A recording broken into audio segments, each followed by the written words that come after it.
what's been said about the Cybertruck is that's going to have like a fairly large pack, right?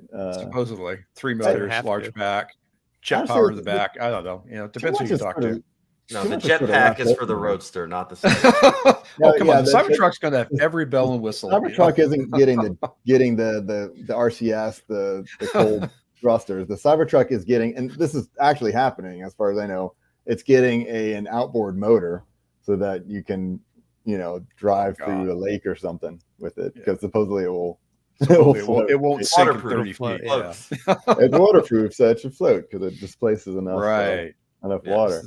The same company that has troubles with wind noise on my Tesla Model 3. Okay. This is the Cybertruck. It's from the future of 2019. Yeah.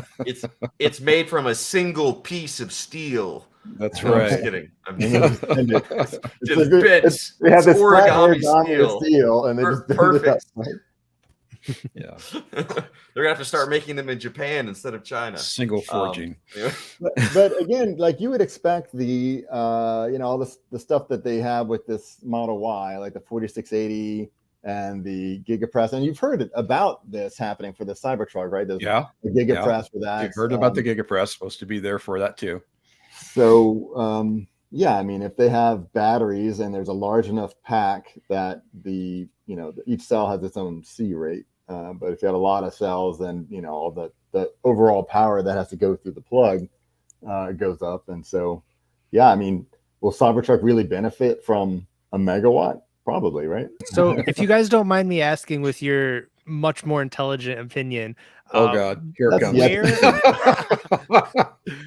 Where and how long before we see like a megawatt charger for the public, even? So like for the capability public? Is one thing. Well, that's what they said next year.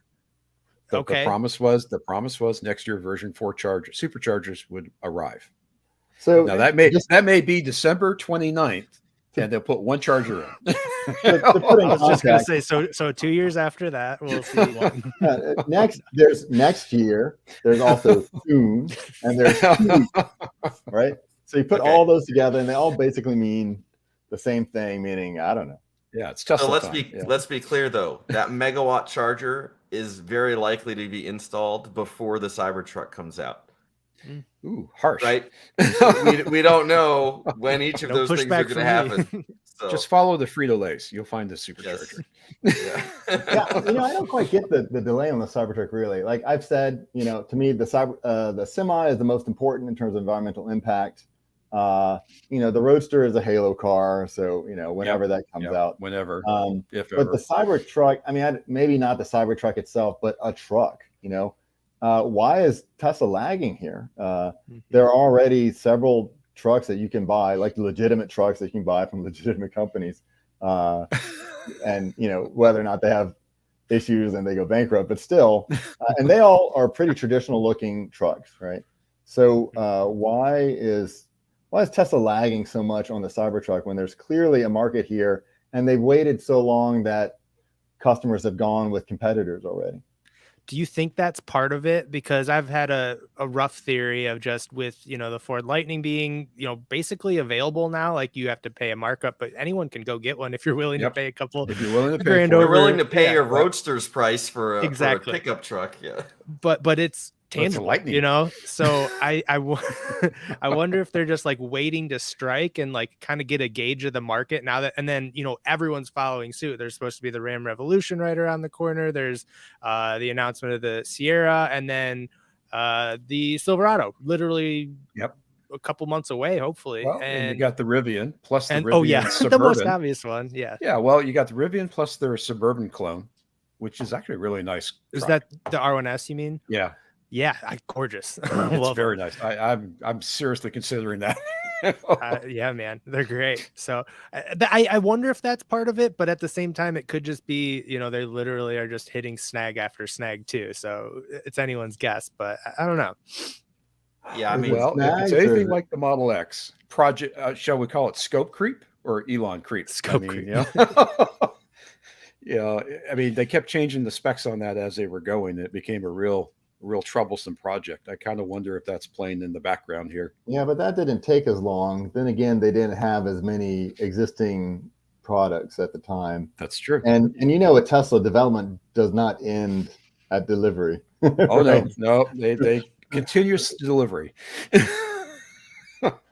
So after the product is already being delivered, they're, you know, finding new issues and improving them by the week. They test their code in production. Yep. Yeah. And they test the hardware. I mean, even and the hardware. Yeah. From my perspective, the only reason I could think of why it's not out yet is purely due to it not being ready, and or them not having the bandwidth, supply, parts, whatever, to actually start shipping them, because they've had such a backlog of orders. Right, there's an insane number of orders, you know, pre-orders that they've had for the Cybertruck. So they gotta know demand is there. They're gonna get a lot of money, right? Like once they do it, so there'll be a nice chunk of cash. So yeah, I feel like they're probably just not ready to actually start shipping them. During this time, they have also increased production ability, right? Not just capacity, but ability, right? By a large amount. By, you know, new you got Giga Berlin, you got Giga Shanghai. Texas, yeah. That's exciting news though, because megawatt charging. Now I'm a little annoyed that like the Cybertruck's going to get that, and my Model S Plaid isn't going to get that. Oh, but you know, whatever. It's called progress, Louis. It's just time to upgrade. Yeah. My car also has a big battery. Okay, you know. Well, you know what's going to happen with the Cyber? It'll be just like your Plaid. You know, you'll start at a megawatt, and it's going to go like 2%, and then immediately ramp down. Right. Yes. Yeah. No, I wouldn't actually. So for those Cybertruck folks out there, I would have no hopes for maintaining a megawatt for any period of time. Not even close. Hooked up, because the thing to keep in mind is how large the battery is, and as cells, you know, charge, your charging rate goes down. The Semi has the calculation are it's somewhere between 900 kilowatt. I saw 900 to, yeah, so like 900 to 1,000. So at least, or 900, or I think 12 Model Ys, something like that. Right, some ridiculous amount. So yeah, so. Most of us will probably have to, you know, settle for, you know, 350 kilowatt charging. Yeah, you know, that charging rate. I mean, for me, I used to look for the, you know, the 3 lightning bolts instead of, you know, whatever. The 2 or 1. Yeah. Right. As if everyone knows what we're talking about when looking for superchargers. You know what? I think it doesn't actually really matter for me anyway, because I see my car, it's 250 kilowatts. It's doing that for maybe 5 minutes or something. Yep. And then pretty quickly it's down to 100, and then 80, and then 50. You know. So, well, that's kind of the rude surprise for a lot of Model 3 owners, because the Model 3 is kind of on the low end of the charging adventure. Mm-hmm. You know, I charge a 70 kilowatt supercharger a lot, because there's really no reason to go out of my way typically to find anything higher. I mean, the best I've gotten out of that car is 130 kilowatts, and that's down in single digits. So, yeah, why bother? So I've had my car for over 6 months now. I've still never used a supercharger ever. Okay. Because I don't go anywhere. What are we going to do here? I have 400-mile range, and I don't leave the city of Austin. But you should take it to the drags, and you know, show all those ice cars a lesson. Yeah. I've done the, you know, the launches. They're amazing, so much power. But that's still like, unless I'm doing it a ton, which you can't. You can only do it, you know, a few times, and then you got to wait because it overheats everything. You know, even driving, I can drive to San Antonio and back. Still don't need a supercharger. Wish I could, but I got short. I was going to say I'm jealous of that. Yeah.